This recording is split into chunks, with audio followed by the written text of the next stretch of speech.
Alright YouTube, welcome back to my channel. In today's video, we're doing a backyard garden tour. You can see here's my mini orchard. It's not doing too great right now, but it's not doing terrible. But anyway, I'll bring you guys a closer look. And yeah, let's get started. Alright guys, so here's all my trees on how they look like after July has ended. It's literally August 1st today. They don't look too bad. I had to cut this one back because the top part was dead. And I didn't want it just being there for no reason. So hopefully it'll start growing back stronger and better. But right now, all my plants look pretty sad. You can see there's still new growth, so I'm optimistic on everything coming back and doing a lot better before we hit our fall and winter months. But yeah, these are all the trees I got going on this side of my house. Now, I'm gonna make a whole separate video on these raised beds, so here's how they look like so far. Just a quick update on these. These peppers are growing way taller than I expected. Other than that, this raised bed failed miserably. My own fault. Hopefully I could do better next year. Especially now because I actually put up shade cloth, which I should have done something earlier considering we got up to 114. I think that was the hottest day on July. And yeah, I'm just gonna start using shade cloth from now on. Hopefully earlier than I did this year, because my corn died back. I couldn't recover any of them, so I'm gonna try again next year. But yeah, again, we'll see what happens. I'm gonna do separate videos on what I'm planning to do on these raised beds. This is gonna be this is my cover crop raised bed. Yeah, just another video entirely what I'm gonna do with these. These containers, I was planning to do something different also. That experiment failed, so I have to try again later on this fall on a different crop. I have an idea on what I want to do, and hopefully it pans out the way I want to. Here's my pomegranate tree. I had this for about a year or two. I planted this pomegranate tree over here last year because it was more to my left and it was getting barely any sun. But now I guess it has way more sun.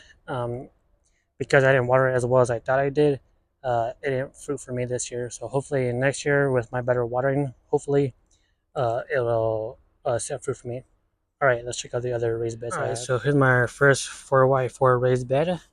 If you remember the video I made, I just covered this one with peat moss, and then I decided to do a cover crop on it because I had nothing growing in here and I didn't know what to grow at the time.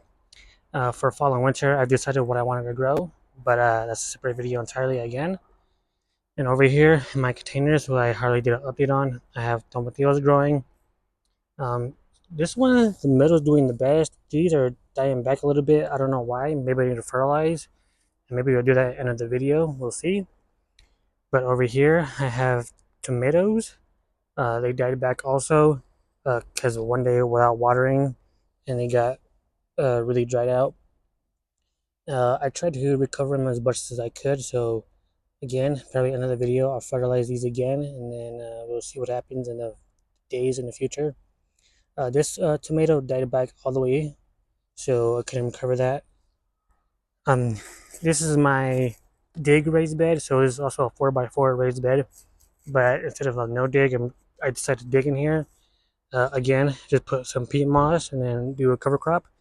I put a sweet potato here about way earlier in the year, and it's finally starting to grow. It looks pretty good.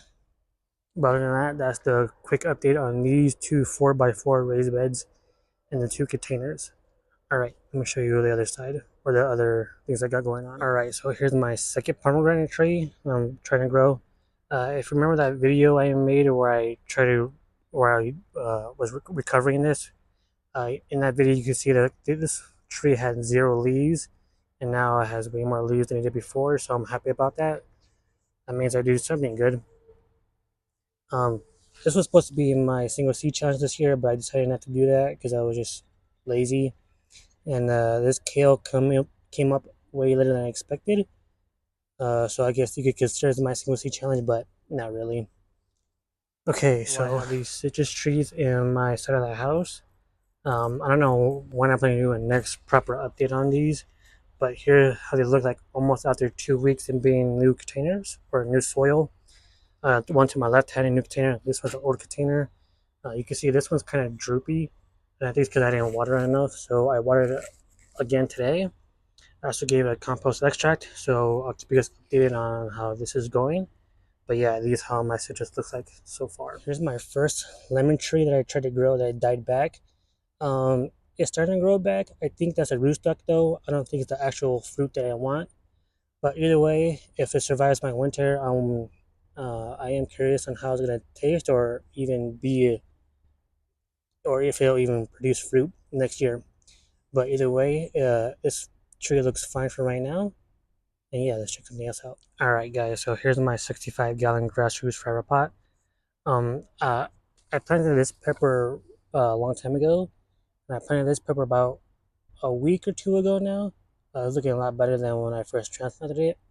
But these two peppers were like peppers that I saved because they weren't meant to grow. I didn't plant them on purpose, but I noticed they were growing in my container, so I decided to save them. The other two seeds that I had died.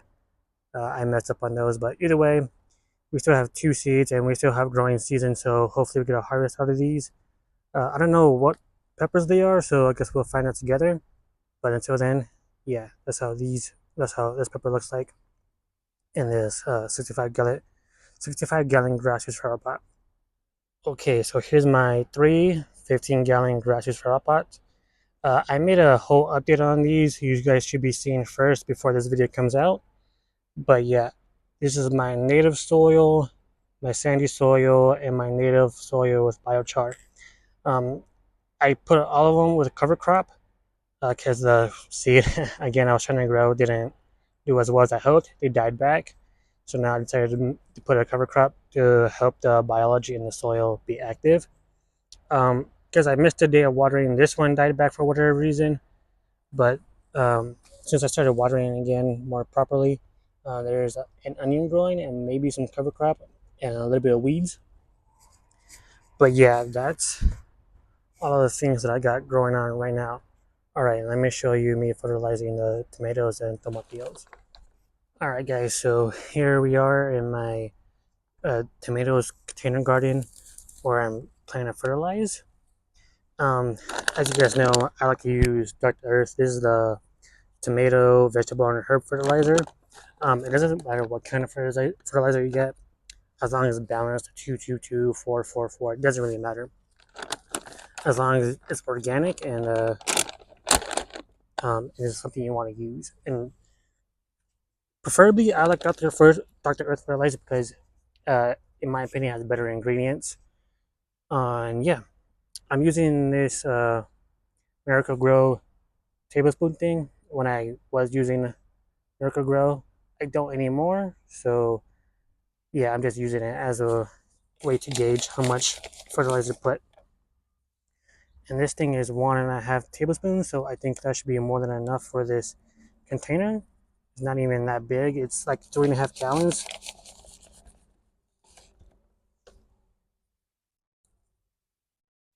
And the good thing about Dr. Earth is that it comes with a bunch of different microbes that you can check out if you want to use this. It has a bunch of mycorrhizae and beneficial bacteria. Um, this uh, this is made by fishbone meal, bone meal, feather meal, alfalfa meal, potassium sulfate, fish meal, kelp meal, rock phosphate, and kelp flour. So yeah, just 1.5 tablespoons on these containers. I'm gonna do the same thing on the other side. Then I'm gonna mulch it again and then water it in. I use easy straw mulch. You can use whatever mulch you like. I bought this for a different video where I'm doing the cheap versus expensive raised bed. I plan on doing updates on that video. But yeah, I'm going to use this as a more of a mulch. And then I'm going to get compost tea that I made and water that in. It was more of a compost extract, but it has a little bit more mineral and other beneficial bacteria and stuff like that. And I'm gonna water that in because I want to make sure my fruits, if I get fruits from these tomatoes and tomatillos, that they have the most nutrient and mineral rich fruit that I can get and that I can provide. Alright, so I'll be back in a minute.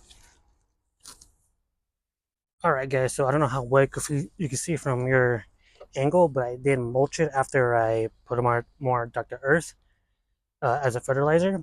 And when I meant, or what I said, I'm going to use a compost extract. And I kind of spiked it a little bit. And by that, I mean I put a little bit of Dr. Earth in my compost when I was making a compost extract. And then I put a little bit of rock dust, and I steeped it for 15 minutes, and all that biology and the mineral from the rock dust came off, and now it's in the water. Or at least the majority of the mineral and the biology came off of the Dr. Earth fertilizer and the rock dust. And I'm going to use that to water everything in. And yeah, hopefully we get some nice, good fruits. I see it flowering, and hopefully those flowers turn to fruit soon. So yeah, I'm going to water this in quickly, and then that'll be the end of the video.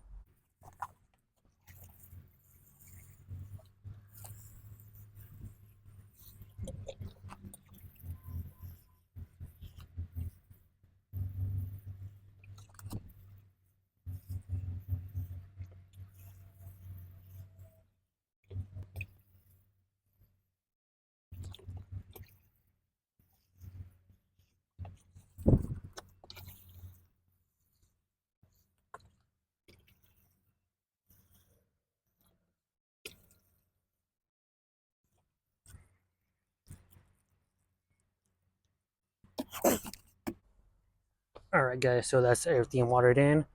Like I said, I'll keep you guys updated in upcoming months, or maybe weeks, depending if we get fruit sooner rather than later. But yeah, if you did enjoy today's video, please leave a like, comment, subscribe. Hopefully I'll see you next video. I am close to 400 subscribers, so if you haven't already, please subscribe. And yeah, hopefully I'll see you in the next video. Peace.